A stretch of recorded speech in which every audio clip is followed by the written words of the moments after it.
this party.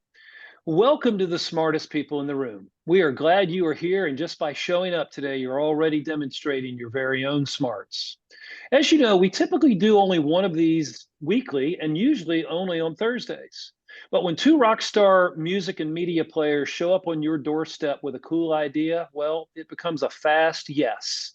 Thanks to my good friend Laurie Jacobson, who happens to be the best publicist in the entire music business, I am pleased to present these two guys to you today who will inspire you to be a better person.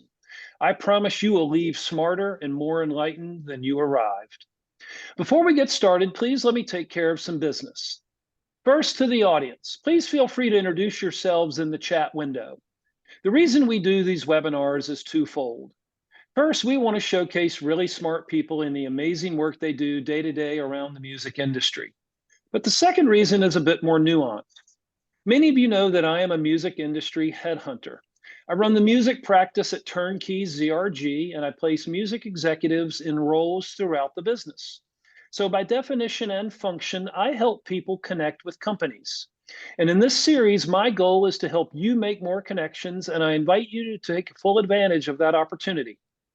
Specifically, I invite you to engage with the speakers and the other attendees in the chat of the Zoom. Please introduce yourselves, share your LinkedIn profile, say hello to your friends, and make some new ones. And also, please ask questions of our speakers. We will try to address as many of those directly throughout the day.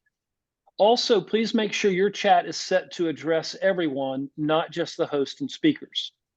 I want to thank our program supporters, for without their support, we could not keep this series free. Special thank you to First Horizon Bank, Turnkey ZRG, the Tennessee Entertainment Commission, MedJet, Tennessee Brew Works, Project Music, and Better Than Booze. So let's get down to business. In today's host seat, we welcome Mark McEwen.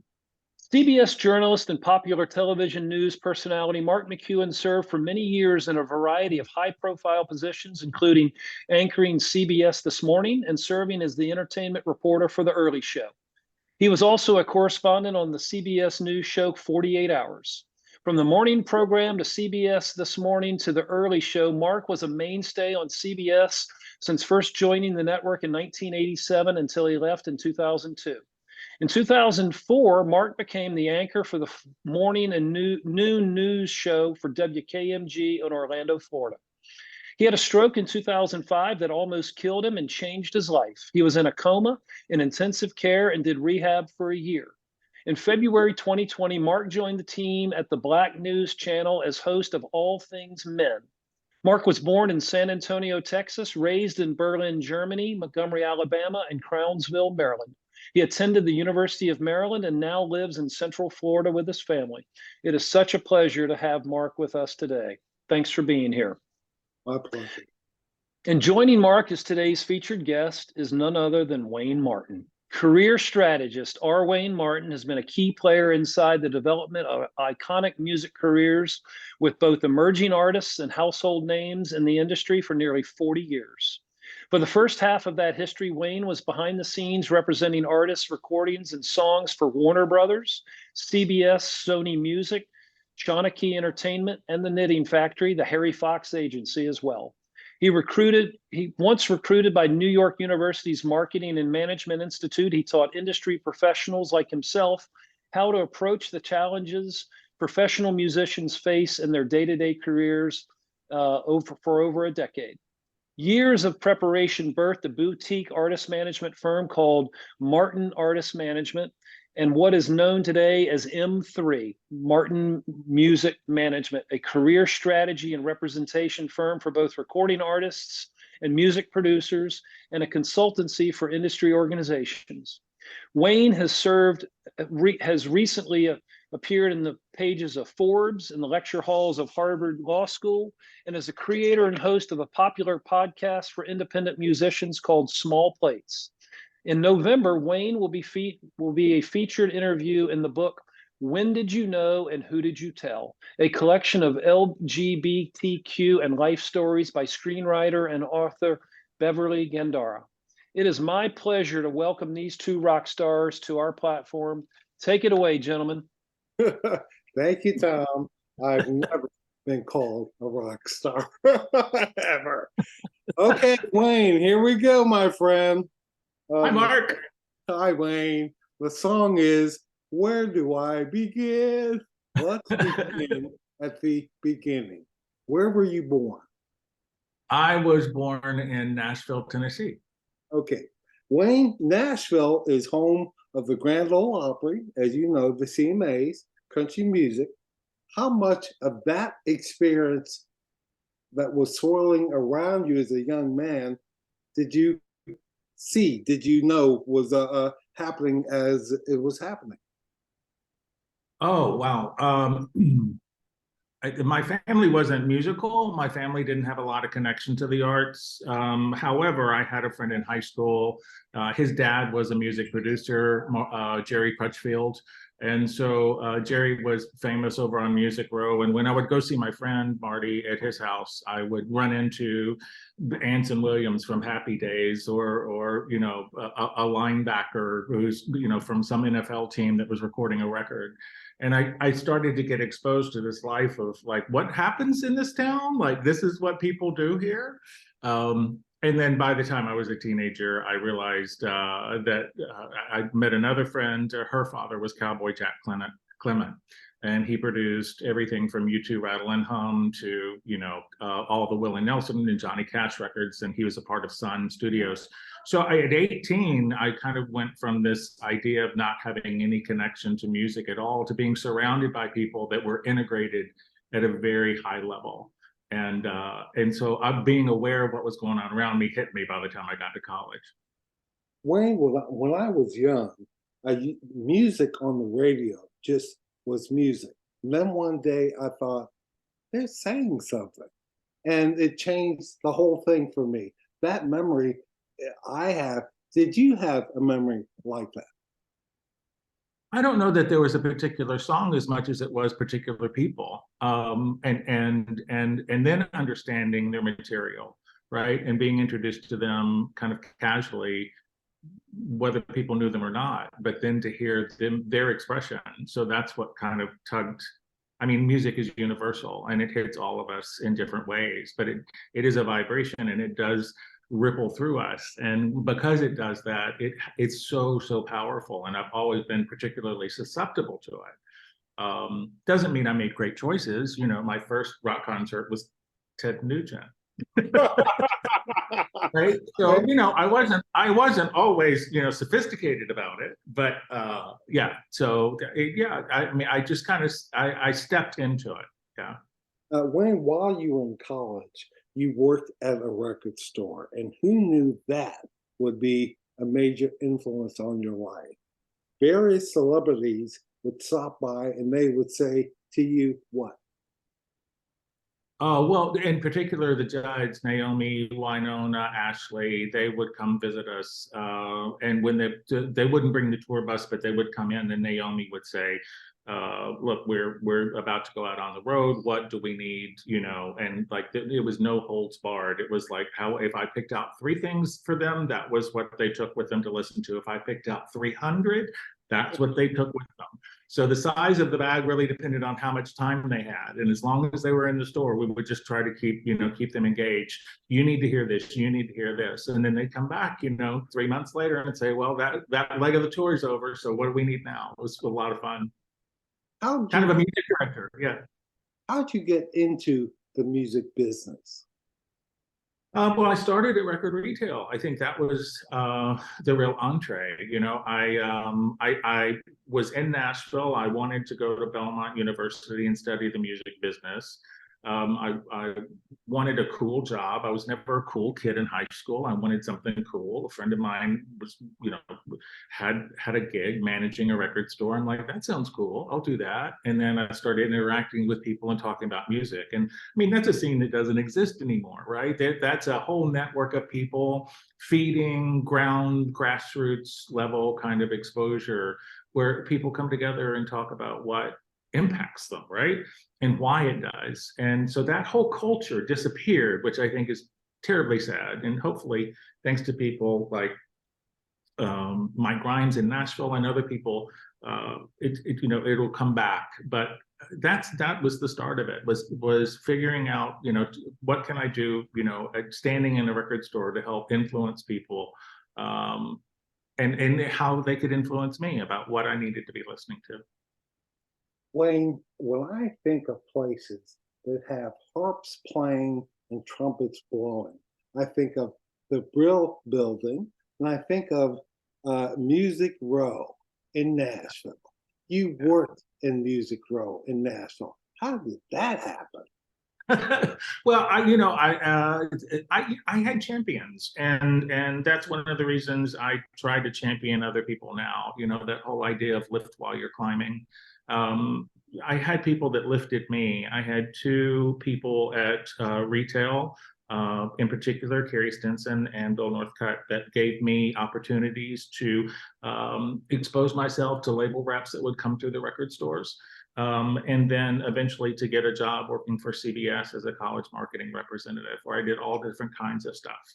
So it was crazy to actually have those opportunities kind of land in my lap. Being a Nashvilleian, most people on Music Row were actually, imports that came in from wherever, a lot from the Midwest, to with their guitars in hand, and, the typical, Greyhound bus story. But that wasn't mine. It was just a drive across town. And then when I graduated from Belmont, I took my first job, my first full-time job. I had done work with Warner Brothers and CBS in the past, but I took my first full-time job, and that was doing media and artist development as a publicist for CBS Records Nashville. So that was George and Tammy. I'm sure you've talked to that whole crew, developing artists like Mary Chapin Carpenter, and amazing people like Dolly Parton that I was exposed to and worked with in a limited capacity, but still worked with and understood, kind of the red carpet side of things. Wayne, I saw Mary Chapin Carpenter rock the room at the CMAs. She did the song opening act and tore it up. And the play. I was there. You were there. You saw it then. Yeah, I saw it live. Were you there? I was there. Oh my God. It was great. You talked about being recruited by CBS Records. Wayne, in movies, what recruitment is whispering, people in the dark, come here. But in real life, it's different. How is it different?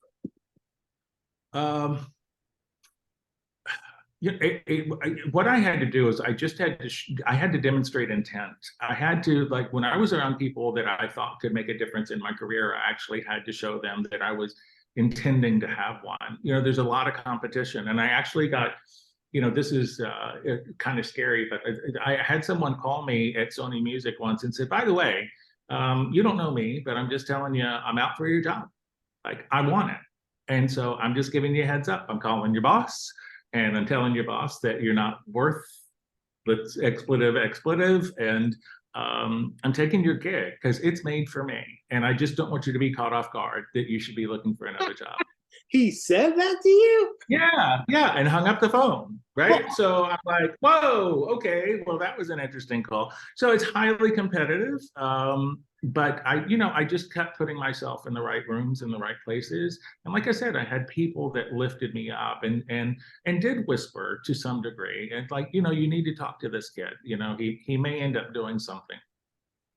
You spent the next decade in the executive management of smaller independent record companies. I have to read this, Wayne, because Shanachie Entertainment and Knitting. Shanachie. Yeah. Shanachie. It's a Gaelic word. I know. I had trouble with it too. Okay. What does all that mean?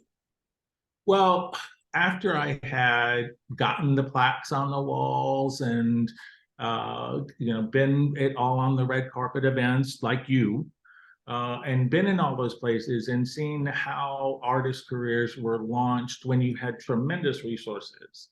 I thought, well, the only way, and I always wanted to be an artist manager. So I thought, well, the only way I'm ever going to work as an artist manager effectively is, number one, bounce around all of the different seats inside of the major record companies, which I did, so that I had conversations with people and I knew what it was like to be in those seats, right? So no one could snow me.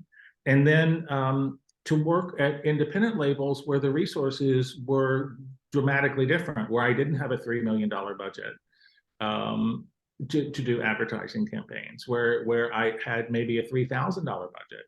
And so at 28, I left the majors and went to the independents. Okay. And spent 10 years doing that so that I could understand what it was like not to have people give me a dinner reservation because of where I worked. And it was life altering, humbling, I think, is a really interesting take on that. As Denzel Washington said in the movie Philadelphia, talk to me like I'm a 6-year-old, 5-year-old. Right. When you have a budget that's that low, what do you do? Well, it depends. There's so many external factors. So number one, what I did then and what I do now, very different when the budgets are low, because the industry has changed, technology has changed. There've been so many disruptors. So with so many disruptors constantly present, and everyone comes to the table with unique challenges and talents. So I have to evaluate with everyone where they stand, who they are, where they want to go, and then we can come up with something that's sensible to move forward. And sometimes that's utilizing relationships, but most of the time it's developing new relationships on their behalf, not leftovers from previous clients, but to start and work with them and walk side by side. And relationships, as you know, relationships open a lot of doors, especially if they're genuine and they're based on trust and they're people of character. Not a very common characteristic in the music business. Right. Right.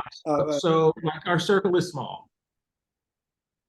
Wayne, during this time, you were recruited by NYU, New York University, to create and teach 2 courses. What did you create? What did you teach?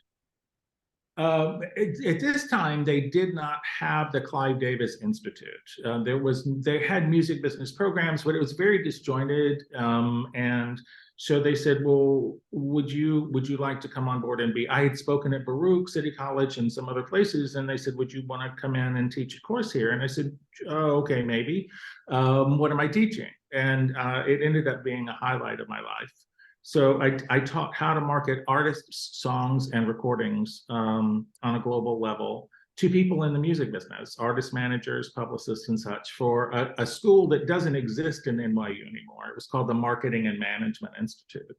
And then when the Clive Davis School and Tisch and all of the other entities started to flourish, the Marketing and Management Institute kind of went away. And before it went away, I said, I've done this for 10 years. I need to take a little bit of a break. Wayne, did students raise their hands for questions? And if they did, what did they ask you?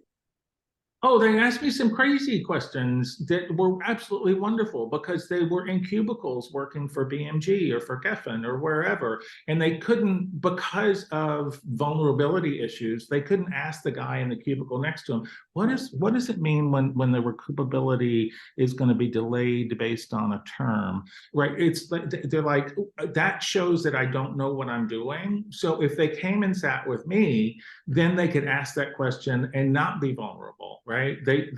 So there were Sony Music Japan sent people over to study with me. BMG in Germany sent people to study with me because the course was very open, and it was, it was night school. It was 3 hours. So how much fun is it? And you know this.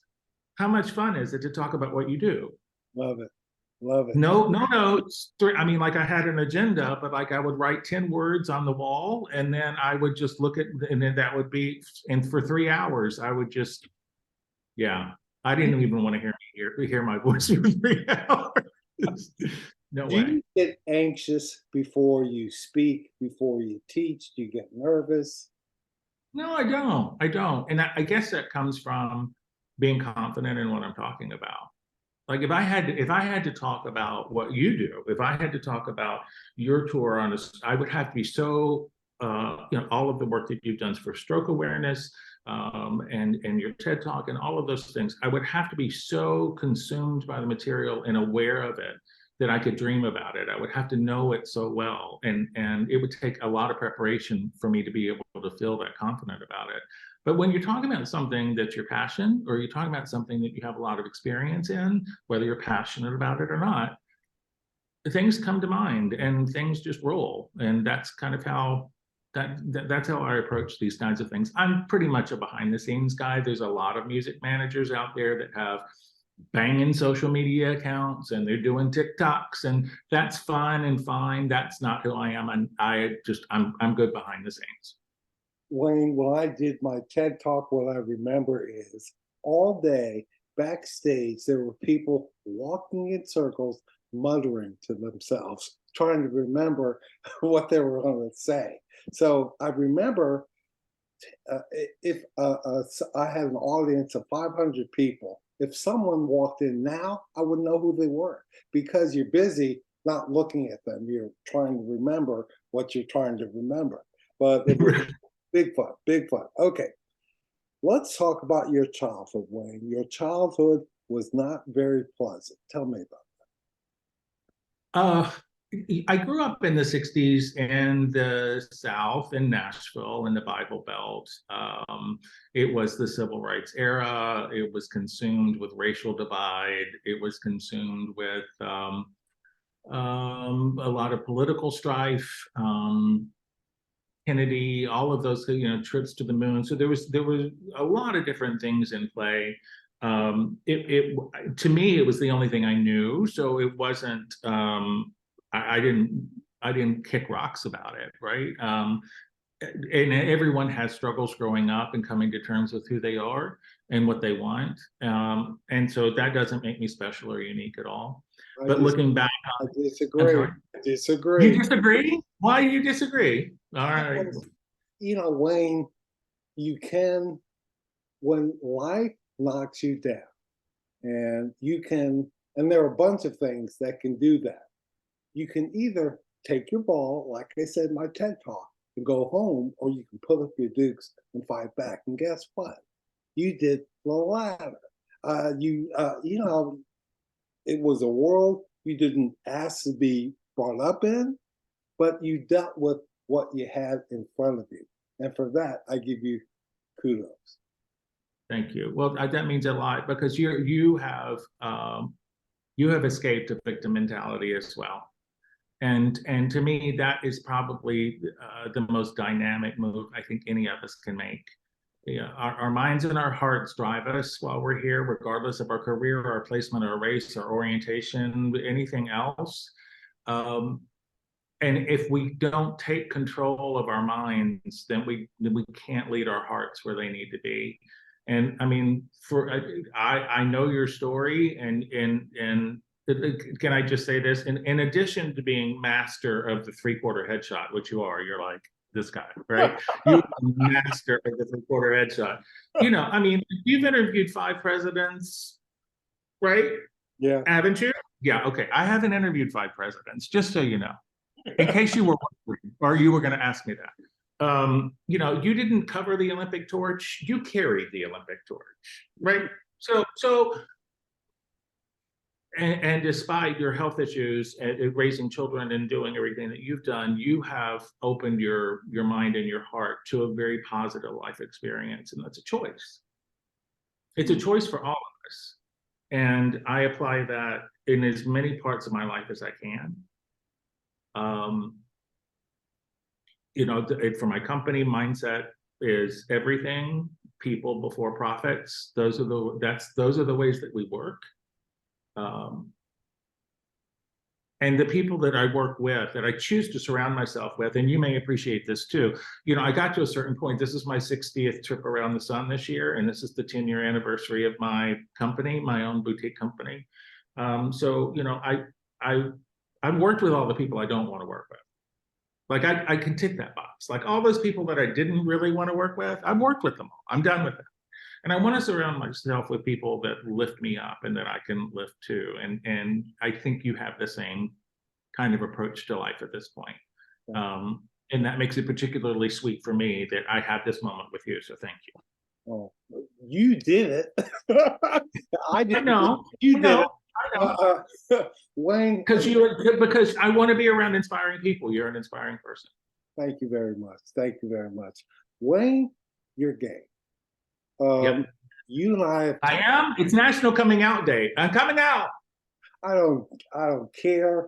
All I care about is if you're a good person. And Wayne, you're a good person. Being gay, how did that unfold for you? What was it? When did you first have an inkling about being gay? Oh, I think there was some kind of a light bulb at around age 8 that I had a connection that was different. From, everything that I've read, that seems to be very common. A lot of this I talk about in the book that's coming out. Beverly Gandera, this screenwriter. Hi, Beverly. I saw you sign in. Hey, Uh, the book is called When Did You Know and Who Did You Tell?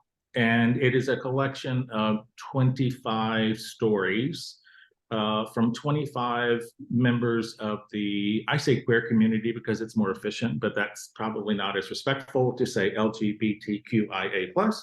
And it's a collection of all of these people's walk through life, understanding their sexuality, what challenges they had that were familial, that were career, that were religious, and kind of how they ever overcome that. And they really are heroes. And there's a music manager, that's me. There's a casting agent, there's a restaurateur, there's an actor, there's an actress, a tennis pro. There's a lot of different stories in there. And that's going to come out next month. When Did You Know and Who Did You Tell? So for me, it was a long process. I hit a lot of, certainly when I was in high school, I was going to a fundamentalist Christian high school. I went to a Baptist college. I'm living in the deep South, right? So that you just don't put a lot of stuff out there. That's not to say that people didn't find out and try to hurt me because of it.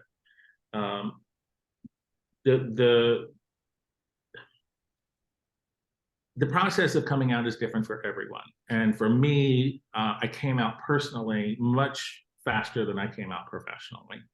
I still felt tremendous bias, even in the music business. I'm from executives. Yeah, oh yeah, yeah. Huh. Okay. It was okay for Elton. It was okay for George Michael. It was okay for Boy George. Right. But it wasn't okay for those of us that were behind the scenes because we were fair game. We were still locker room game, right? And so there were times where, I heard, slurs and slander about people because of their orientation. And so I don't want to be known for that. I want to be not like, it's not that it's a big mystery. I'm just not going to talk about it. I'm just not going to confirm any suspicions, right? And so I kept it pretty quiet until maybe I was 30. And then at about 30, I was like, okay, so I've got to start sharing some truth here, and just not be ashamed of who I am. And I was, and now I'm not. You shouldn't be. You shouldn't be. I substitute teach.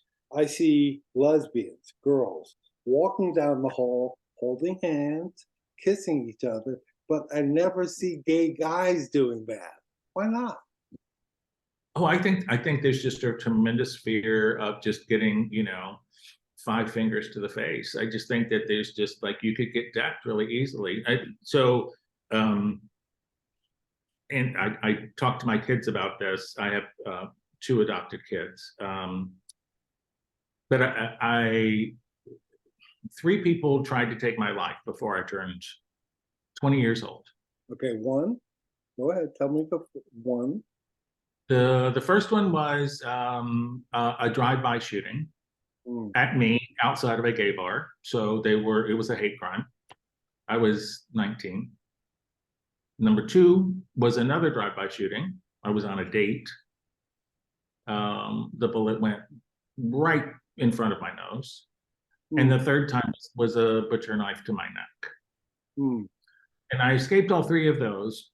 When you have those experiences, and even today, I met someone recently who had an experience in New York City with 3 guys and a baseball bat.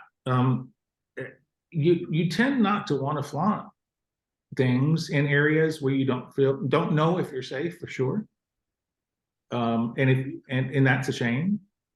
But that's why, this being scheduled for National Coming Out Day is a celebration, I think, of, even though I came out a long time ago, that we have to recognize that it is a journey of safety and self-evolution and self-acceptance, despite whatever's going on around you and whatever influences you have. Wayne, I always say I've been black a long time. So I've dealt with kind of what you're talking about my whole life. And I can't figure out why people just don't, as the saying goes, keep it to yourself. Why are you picking up baseball bats to go after you, go after me? I don't understand that. I don't understand it either. I don't have enough time to hate anyone that badly. Like, it takes a lot of energy. I'm too tired to hate someone with that intensity. I'm just way too tired for that. But some people, it keeps them from focusing on themselves, right? If they have to focus on other people, I think that's part of it. I think part of it's cultural. I think, yeah, I think some of us are leaders and some of us are followers. I think some people have an infinite mindset, which I know you do. And I think some of us have a very closed, finite mindset. And it's not that, I just think one of those leads to more potential for violence than the other. You were voted the wittiest and most talented in your high school class. How did that happen? So cool. Oh my God, that's funny. Wow, research. So yeah, when I was in high school, I was struggling with who I was, and I just wanted attention. I was struggling with who I was at home. I was struggling with some of the life challenges that I had. They're in the book too. It's kind of outrageous when I look back on it now, to think that from the ages of 11 to 20, there was murder, 3 attempts on my life. There was rape, there was sexual assault. I mean, there's a lot of really heavy, dark subjects. So while all of that was going on, I was trying to get some positive attention. And so I tried to be talented. I tried to act and get validated by people. Did I really care about the craft? Probably not. Was I okay at it? I'm probably okay. But above and beyond that, I just really wanted people to look at me in a way when I could feel validated. And now I know very well, and I know you know this too, validation is an inside job. Right, right. Wayne, you kind of touched on this, but what words of wisdom would you give to younger Wayne? Well, definitely validation is an inside job. Don't look for other people to give you confidence that you have to give yourself. It's helpful. It's helpful to be praised. It's helpful to be supported, for sure. But the idea that I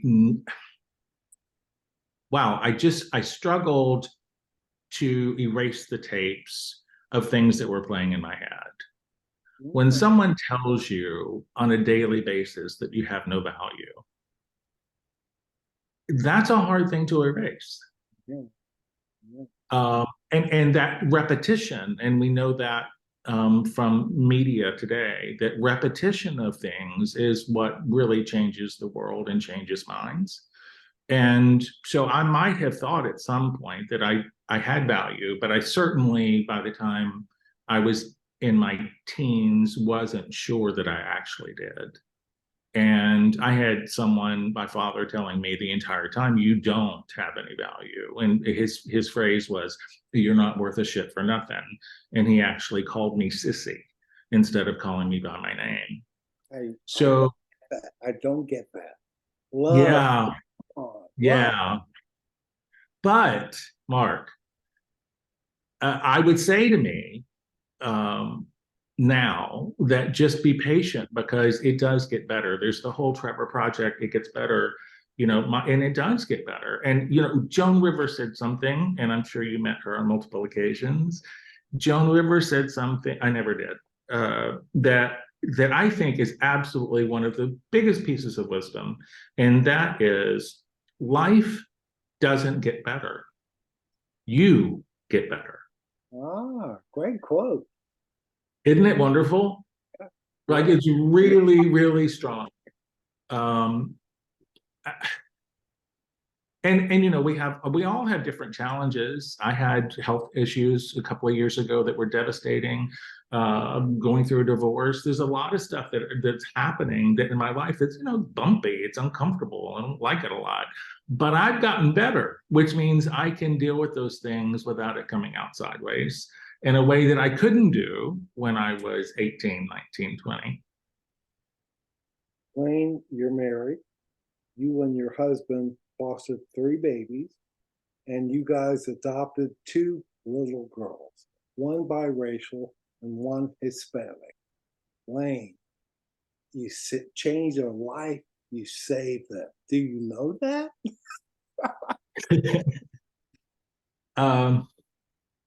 Yeah, I know it now. I know it now that they're 17 and 20. They're remarkable women. They're not without fault. None of us are, but they're remarkable women. And another great piece of parenting advice I got was, my only job is to love them no matter what, and even if. And that's hard sometimes. I put jokes on Facebook a lot about what I'm doing to deal with, raising a teenager. It usually involves whiskey. Anyway, I hear that. I understand. We got to a point. We had been together for many years. I was doing quite well in my business. He was doing very well in his business. And at 40, I was 40, he was 45. We said, what do we do with this? Like, what do we do with this? Now, what's next? Right? We got the house, on a cliff looking over Manhattan. We got the cars. We got the travel. We got the careers. What do we do? And well, maybe we find someone to give this to, right? Maybe we find someone to share this with. And so we did. We fostered 3 children. They were all infants in crisis, and they were all not white. And we were able to adopt 2 of them.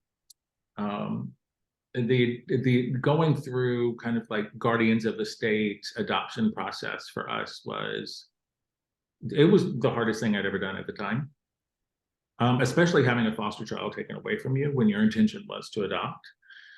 But it turned out to be just an amazing experience to go through, and insightful. And so I was asked to join the board of CASA, which is Court-Appointed Special Advocates for Children, that helps children that are stuck in the foster care system. And through that, and being a foster adoptive parent, I kind of became a children's advocate. And learning what it's like to raise children who have a very, very different idea of what home is, because they don't have one. And I had a home, but my home was very different than their home. They didn't have a home, right? So, I mean, you want to put one up against the other. Like, it's not a competition, right? As to like who came from the most challenging circumstances. The idea is that pay it forward. The idea is, if I went through something and I now can throw my shoulders back and say I've survived it, and I'm not a victim, then maybe I can walk someone else through that. You touched on something I was about to ask. I always say it's different being a parent than it is being a kid. What do you think that difference is? Well, it's not a reciprocal relationship. Kids have no responsibility to give back to you what you give to them. And a lot of parents expect that. As a parent, you might have expected that. A lot of parents say, well, if I'm showing you respect and patience, I expect that you're going to give me respect and patience. If they have no frontal cortex, how are they going to give me respect and patience, right? So you got to figure out, okay, well, what does that mean, and how do I move through this? And we dealt with everything through humor. I mean, everything, because that was a way to get a point across without ever having to be stern about it. And did I make mistakes as a parent? Ooh, you want to start a list? It's a long one. We all did. It's a long list. But did they survive? They did. Right? Did they make it through? They did. Being a child means that you have to be free to experiment and be who you are. And I wanted them to have that freedom for sure. And being a parent means that you just have to make sure that they don't miss the guardrails. That's the whole thing. And it was really hard as my kids got older to kind of let them be who they wanted to be and let them break out. Because you're asked to change your mentality. Your mentality is put your arms around them, cover them in blankets, make sure that they don't get any hard blows, make sure they don't get any cold wind, make sure that they're warm and they're fed, make sure. And then they get to an age where it's like, you can't make sure anymore. So you have to change who you are, right? Kids don't have to do that. They're on their own journey, right? They're not stopping to think about, well, I wonder what my dad thinks about this, right? That's not happening. Nope. If he have a bad day, maybe I'll go give him a hug. Like, that's not happening. Nope. Tell the story of your mom and the plane. Oh, wow. Well, you can imagine coming from Nashville in the civil rights era, in a very racist community, in in a homophobic community, in a hyper religious community, that my parents had some deep beliefs about people that lived an LGBT lifestyle. It's not a lifestyle; it's a reality, but people call it a lifestyle, and certainly that creating a family in that context, an anti-nuclear family. And my husband and I actually created like the most anti-nuclear family we could, right? And it wasn't by intent, but I was a Southerner, fundamentalist, evangelical, and he was a Northerner, Jewish, and we were interfaith, we were a gay couple, and then it's like, ooh, biracial kids. Like, what else could we, like, how many more boxes could we tick, right? Right. It's like, who wants to be handicapped? Like, let's add that in. Anyone want to volunteer? So we couldn't even if we had tried. So the idea that my mom would embrace the fact that we were bringing in children of color was a mistake. But people change, and I spent my whole life being told that people just spend their lives becoming more of who they are, and not to expect much from people once they get deep-seated into their own rhythm and their own identity. And my mom was out to prove me wrong, and she did. 7 years after we adopted, and 7 years into her battle with cancer, she passed out at a gate at an airport in Nashville, flying north to Metro New York to visit us. And they put her on a gurney, and she woke up and she was surrounded by medical personnel. Now, this is a woman, when I told her we were adopting, the first question she asked was, what color is the baby? Okay, there's your anchor for who she is at that time. And when she woke up on this gurney 7 years later, they said, "Man, we have to call someone, because we're not going to let you drive, and we're certainly not going to let you on that plane. So we have to call someone and have them come get you and take you home, because you're not well enough to fly."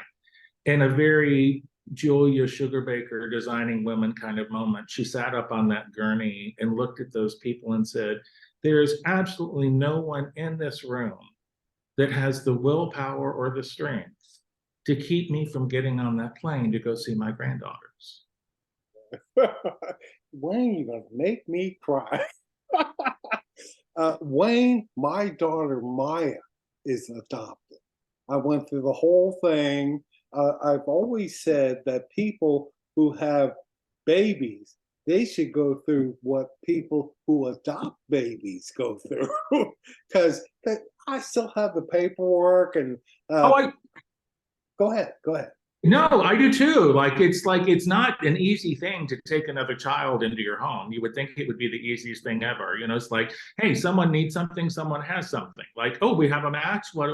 It's. But go ahead. I don't mean to interrupt. Well, I was going to say it's hard. People who haven't been through it have no idea how hard it is to adopt a kid. And you know. You said you lost one kid. Why? Why did you? Why did they go away? A family member came forward and said that they wanted to. It was actually a biological sibling of one of the children we had, and we did not intend on adopting two, fostering two or adopting two. So what happened was the mom and dad of the child that we were fostering had another child, and they said, we need to place this child. And they said, would you keep the children together? Would you take the child? And we said, sure. When push came to shove, a family member came forward and said, I really think that we should get the child. We like keep the child in the family, the second child, because a judge had ruled they couldn't have the first, the one that we had. So the judge basically, it was very biblical. The judge basically said, you know, well then, you know, I forget which, I should know this, but which was it, King Solomon that said cut the baby in half, right? So the judge basically said, well, Wayne, you guys have, you know, one of the siblings, let's give the other sibling to the family. And so they took that child away from us. And I had taken about a year off to raise her. So I was on diaper duty and bottle duty all that time. And that was devastating, you know, devastating. But I signed up for that too. And I also realized, you know, that I wasn't meant to be that child's parent. I was meant to be a Band-Aid. And I was meant to have the second child that came, who lives with me now in California. Very nice. Okay, change of scenery. Okay. Martin Artist Management officially launched in the fall of 2014. Wayne, what is artist management? Oh, wow. That's a loaded question. I don't think anyone's ever asked me that. It depends on the artist. So the idea behind artist management is that you have you are an advocate, you are a confidant, you are a cheerleader, you're a relationship broker, you are a deal broker, you're a family member in a lot of situations. It's a very intimate relationship between someone who's a business person and someone who's a creative, to help guide them and protect them as best you can. And again, that comes from, I don't know, maybe my childhood, that desire to do those things. I don't know why I chose it, but I knew being attached to music and how it, you know, would just blast through me like a waterfall, just violent, right? The way that it would make me feel, that I wanted to support those people.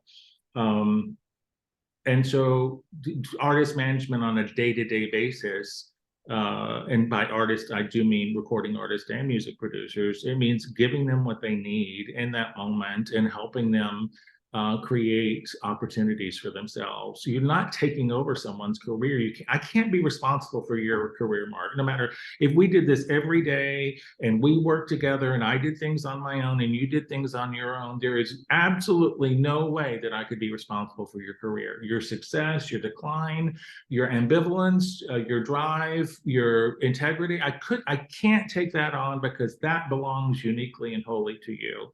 But what I can do is be witness to that and then try to influence it in ways that I think will help you get somewhere that is the next right thing.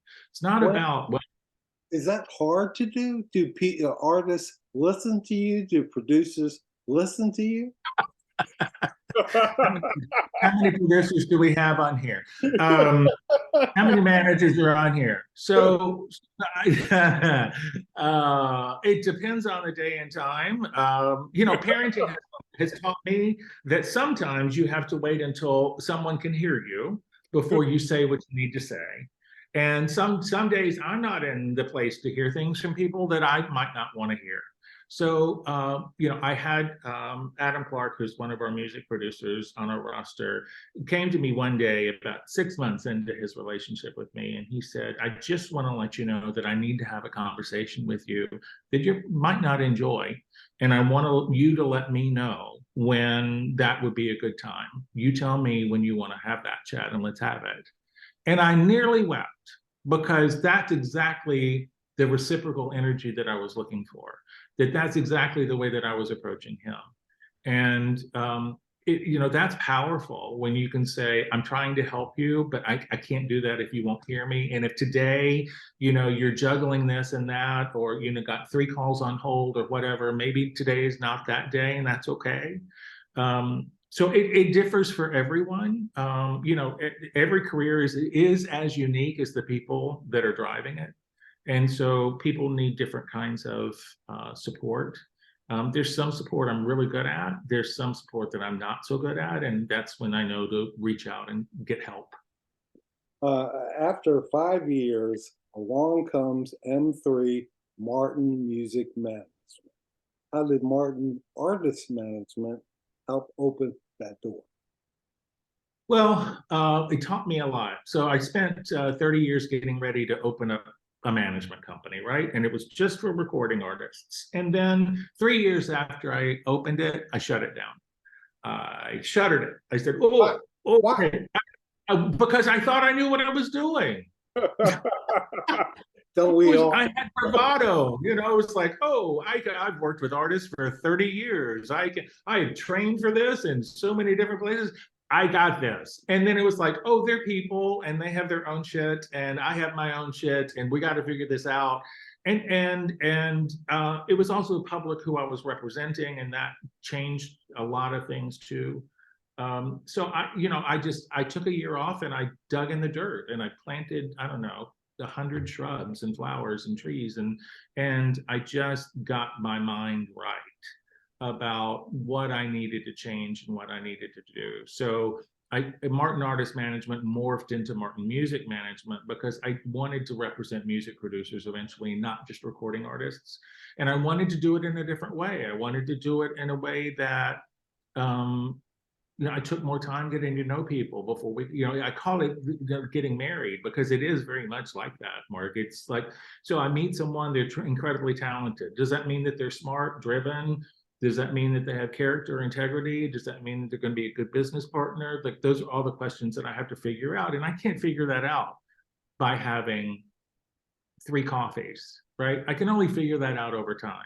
And so it's a long dating process. We go on a date. We date a lot. I meet the family, we date. And then they decide whether or not I'm someone they want to develop a long-term relationship with or not. And if I am, then we get engaged. And that means that I hand them a contract. And I say, if you would like to get married, you need to look at it's a prenup, right? So here it is. Here's the prenup. And this, if everything goes to shit, this is what we're going to have to deal with, right? So that's the way we go about it. So their attorneys and my attorneys do their thing. And if we get through the prenup, then it's like, you want to get married? Yeah. So we signed a document. And then for a period of years, we're going to work together, hopefully to a very proficient and positive outcome. Doesn't always work out that way, but life always throws you stuff you don't know about. You also produce a 5-star rated Small Plates podcast. What is it and how did it come to be? A friend of mine who's a tremendous publicist, Ellen Solis, and she may be here today, she suggested that I start to share some of my experiences in a podcast. And I said, there's every time you turn around, there's some guy yakking at another guy about the music business or about politics or whatever. And it's this free form thing. And I'm like, I don't want to do that. Like, that's a waste of time. Unless I could do it with you. Like, if you and I wanted to do this regularly, I'd be down for that. But you'd be the only one. So with fine man, thank you. So I put together a small podcast monthly for people that don't have access to me, people that don't have access to anyone like me, and people that with our attention spans today have very limited amount of time. They're not going to pick up a book. There's some amazing books out there. There's just amazing seminars to go to, but they're hours and hours of learning. And so I thought 30 minutes tops, a little bit of music on the front end, a little bit of music on the back end. I get in, do my little blab, and hopefully get in their head. They can listen to it on the subway. They can listen to it, in a taxi. They can listen to it while they're on the treadmill. 30 minutes tops. And here's what you need to know to get to where you want to get. And so I put it out. I'm not a podcaster. I did not know how to use the microphone. I didn't video record it. I had braces in the back of my teeth, so it sounded like I had been hitting the Jack Daniels way more than I actually do. And I put it out, and we're in 36 countries. Season 1 is behind us, and hopefully I can get season 2 out early next year. Okay, let me ask you this. Wayne, as far as artists and bands go, give me 3 you like, not 1, 2, 3, just 3 in general. That I like personally? Yes. Like my own taste. Yes. Oh, okay. So this is gonna be all over the place. I think I would probably go with Fleetwood Mac. I know you were connected. I would go with Patty Griffin. Only 3, Mark? Only 3? I'll give you 5. Okay, thank you. Wow. Rufus Wainwright, Ricky Lee Jones. It's singer-songwriters. It's people that that go into the most intimate places. I love a flashy show. I'd love, stage. Bruno Mars is one of the most amazing talents out there. He's a superstar level when we don't have a lot of those. But the people that really dig inward and say things that are so incredibly vulnerable, those are the ones I'm drawn to. Okay, same question. 3 songs you like, not 1, 2, 3, just 3 in general. Ooh, okay, there's an instrumental I heard. It's been on repeat, and I just found out who the artist was. Hans Zimmer produced it. William and something instrumental that actually brought me to tears about 2 weeks ago, and it's just on my phone constantly. Okay. Just absolutely remarkable. Would probably songs. Gosh, this is hard because it's how long the list is? Yes. Oh my God. All right. So other songs. There's It's Not Hallelujah by Leonard Cohen, because it's certain at some point you want to feel like you discovered things on your own. So that's a hard one.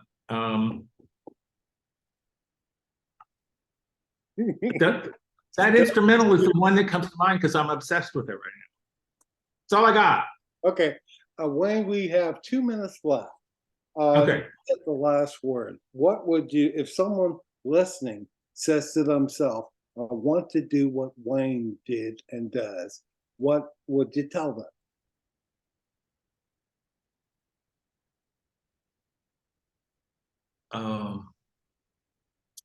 Anyone that wants to get into managing other people's careers has to understand the heavy nature of taking on someone else's livelihood.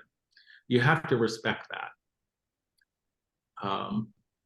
And you also have to understand that they may expect you to be an employment agency, but you're not. You're a guide. You're a tour guide. Okay.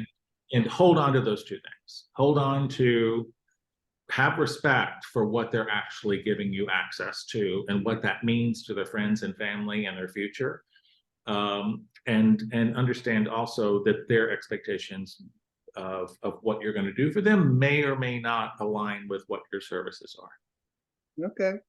Wayne Martin, M3 Martin Music Management. Wayne, I've had a great time. Great time. Thank you. Me too. Me too. It's a pleasure. Same here. All the best, my friend. Not as good as I've had or as the audience has had, I promise. Gentlemen, that was magnificent. And I knew it was going to be. When Laurie Jacobson brought this idea to me, I was excited beyond belief to do this and do this on today, which is National Coming Out Day. So good on you both. Wayne, I promised the audience a huge heaping dose of inspiration you delivered. Mark, regrettably, we didn't get to hear much of your very inspiring story. And so there's a couple of people in the chat that have said, hey, can we have part 2 of this? And so maybe we ought to consider bringing you both back for round 2 with Wayne in the host seat and Mark in the guest seat. I am so in. I am so in. I'm in too. Wayne, you're in. I'm in. Okay. I'm in. Lori, I know, is in, and we'll get the audience in too. Hey, folks, thanks for coming today. Gentlemen, it's been a pleasure. I just want to leave with my customary sign off, and that is particularly poignant this week, and that is just damn it, be nice to each other. Right, right. That's it. All right. Be a good person, good heart. Amen. Y'all take care. See you on the flip side. Okay. All right. Bye-bye. Thank you.